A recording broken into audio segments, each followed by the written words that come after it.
विश्व हिंदू परिषद की तरफ से भी कुछ जानकारी प्रेस के साथ साझा की गई है। क्या आप मानते हैं कि अब इको फ्रेंडली की तरफ जब सारे मजहबों को यह कहा जाता है, सभी धर्मों को कहा जाता है कि अपने अपने त्योहारों को ले जाए, तो क्या ये त्योहार भी उसी तरफ जाना चाहिए? निश्चिंत, आज हमने जो प्रेस नोट जारी किया उसमें हमारे संयुक्त महामंत्री डॉक्टर सुरेंद्र जैन जी ने साफ स्पष्ट शब्दों में कहा है कि ये जो कुप्रथा है और ये जो हिंसक मनोवृत्ति को प्रोत्साहन देने वाली जो कार्रवाई है इनकी, वो बकरीद के नाम पर या त्यौहार के नाम पर हिंसा, पापाचार, अनाचार ऐसा क्यों होना चाहिए? तड़फा के और करोड़ों जिंदगियों को आप स्वाह कर देते हैं, वो भी ऐसे मासूम बच्चों के सामने जिन्होंने महीनों तक उस बकरी के बच्चे के साथ प्यार किया, उनको दुलार करके बड़ा किया, और उन्हीं के सामने आरी से धीरे धीरे करके और तड़पा के ब्लड टपका के उनको मारा जाता है। आखिरकार उन छोटे छोटे बच्चों की मनोवृत्ति क्या बन रही है? यही कारण है कि इस्लाम के अंदर जो हिंसक मनोवृत्ति के लोग कुछ ज़्यादा बढ़ते चले जा रहे हैं।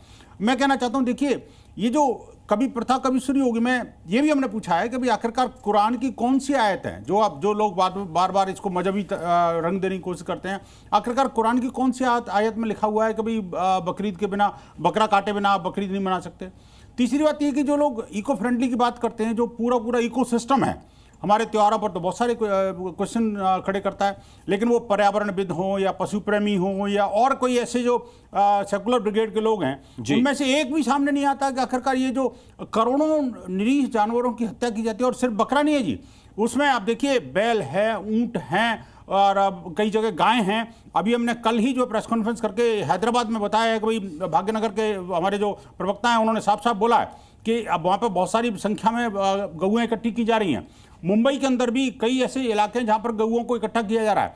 आखिरकार बकरीद के अंदर गौओं की कुर्बानी कैसे हो सकता है भाई? मैं कहता हूँ कुर्बानी होनी ही क्यों चाहिए? ये कुप्रथा थी, किसी टाइम पर किसी ने शुरू की होगी, अब उस शैतानियत से हमें निकलना चाहिए। और हमें देखिए, अगर आपको लगता है कि नहीं अभी कोई जल्दी से ये अवॉलिश तो नहीं हो सकती, तो कम से कम जैसे कुछ मुसलमानों ने शुरू भी किया है, कभी प्रतीकात्मक जो है कोई केक बना दिया, कोई मॉडल बना दिया, उस तरह से भी कर सकते हैं। लेकिन आखिरकार हिंसा और ये जो अमानवीय अत्याचार अपने जानवरों के प्रति क्यों करना चाहिए? उससे क्या हासिल हो जाए? सार्वजनिक स्थल पर चलना चाहता हूं। नूर अहमद अजहरी, विश्व हिंदू परिषद का स्पष्ट मत है इस मामले को लेकर। उन्होंने एक प्रेस नोट भी जारी किया और ये कहा कि ये सब क्यों है, विस्तार से विनोद बंसल जी ने आपके सामने रखा। लेकिन क्या इस दिशा में आप लोग भी सोच रहे हैं या फिर उसी बात पर अड़े हैं जिस पर सालों से चले आ रहे हैं? अरे आप कैसा बुलवा रहे हैं इस आदमी से? ये आदमी सीधा ऐसे शैतानियत और पता नहीं क्या क्या बोल रहा है, और आप मतलब यहाँ पर बुलवाया। आदमी ने विश्व हिंदू परिषद का प्रवक्ता बोल रहा है, विनोद बंसल बोल रहा है, विश्व हिंदू परिषद का प्रवक्ता है। विनोद बंसल जैसे नालायक आदमी की बात कर रहे हैं। क्या बात है? तमीज ना करें, ये देखो आप डिबेट को डिरेल कर रहे हैं कि क्या बता रहे हैं?